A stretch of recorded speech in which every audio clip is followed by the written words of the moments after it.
What is it like in Las Vegas right now? Well, many people are worried. This has definitely hit Main Street. The largest employers here have announced layoffs and furloughs, and it's impacting a lot of people. And parents are having to deal with kids at home, and if they have to go to work, a lot of different issues that market declines in the past haven't given them. So it's a big deal, and everybody's hopeful, but it's a concern. You know, I'd like to get you to comment on something. My notes say that you say the decline we are in from the top is nowhere near unprecedented. True. In fact, we're not even at normal bear market levels. True. And I hear a lot of people saying, I don't include you necessarily among them, well, this is not 2008. Don't forget, this isn't 2008. But that doesn't make me feel any damn better, Jimmy, because my life has been turned upside down. I'm not speaking to me. I'm talking about the American public. Why is this one hitting us so much harder even than some of those other occasions where the fall-offs were deeper and more pronounced? Well, Tyler, I agree with you, and it's hitting us because it's changing our daily lives. We haven't had bear markets really affect people's daily lives that we're going to be faced with now. I really believe we need to have faith and perspective, faith that the virus will pass. Who knows when, but it will pass. That the economy will recover, and even spiritually, that people that are worried that they and their families will be okay. And perspective, like you said, people are shocked when I tell them that the market was lower, 15 months ago, December 24, 2018, and that bear markets are normal. So if you are a stock investor, you must know this happens about every 5 years, and the bear market average is about 30%, so we're just about there. And I tell you, as a financial advisor, I've been in this business 25 years working with investors. So we've been through the dot-com bubble burst and the financial crisis, declines of 50% or more.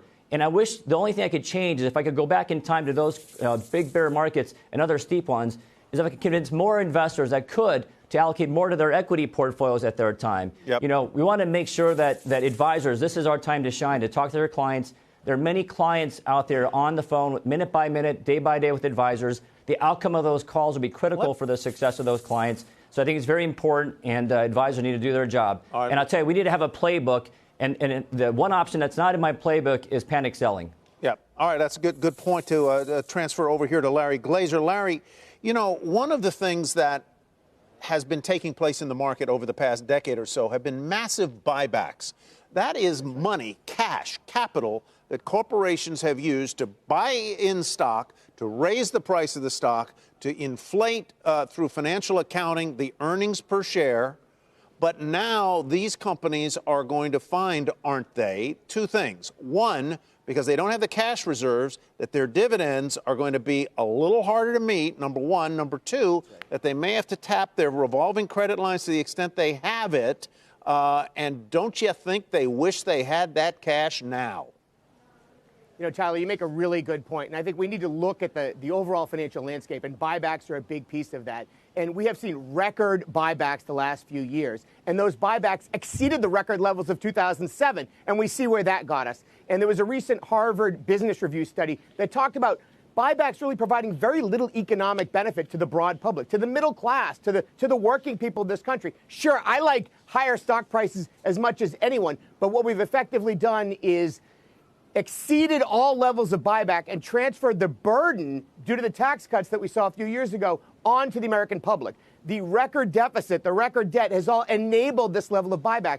And, it's interesting, Tyler, if you look at airlines, an industry that is very much in the news today, they have squandered 96% of their free cash flow the last decade on buybacks. And now they are asking the U.S. government for a buyback, for a bailout at that time. Is it my responsibility as a taxpayer and a small business owner who's been fiscally responsible to bail out those airlines? Is it the waitress who loses her job? Is it her responsibility to bail out those airlines? And I think we've learned nothing from the financial crisis if this is where we are and we don't tie some strings to these financial bailouts. So I think buybacks are a very important issue. The debt and the deficit at the federal level has soared dramatically because of the tax relief plan. And I think we are back in the soup in part because of fiscal irresponsibility. And that's what's going to play out here if we're not careful. Well, we're going to borrow a hell of a lot more, Larry, aren't That's we, right. to fund whatever packages are coming through the pipe. That's maybe exactly even right. later today. Let me come back to another question here.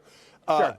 As I said earlier, I keep hearing from learned people This is not a financial crisis, as though I'm supposed to be reassured by that. This is not 2008. Okay, great. It's not bad for the banks. The banks are in great shape. Sure. The banks are in great shape. Right. I love that.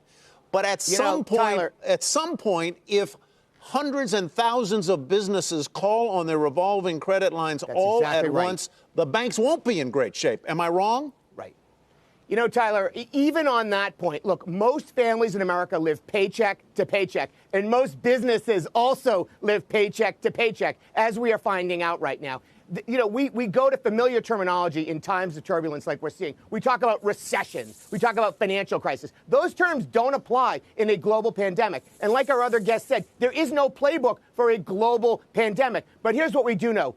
This is a depressive dislocation. That's really what it is. It's going to affect almost all segments of the economy. But if we are honest with investors, we're honest with the American people, we're honest, look, the volatility will pass. For now, it is volatile. Look, we know the sellouts will pass. We know valuation will emerge. I'll tell you what's really optimistic here is you see private equity firms in and around the Boston area, firms we talk to on a daily basis, finding value in the public markets. Right. Now, that's the first time in a decade. We see dividend yields on high-quality blue-chip companies at their highest spread over 10-year treasuries on record. So that volatility is unimaginable. But we know there's opportunity at the end of the rainbow if we can stay solvent and have access to capital.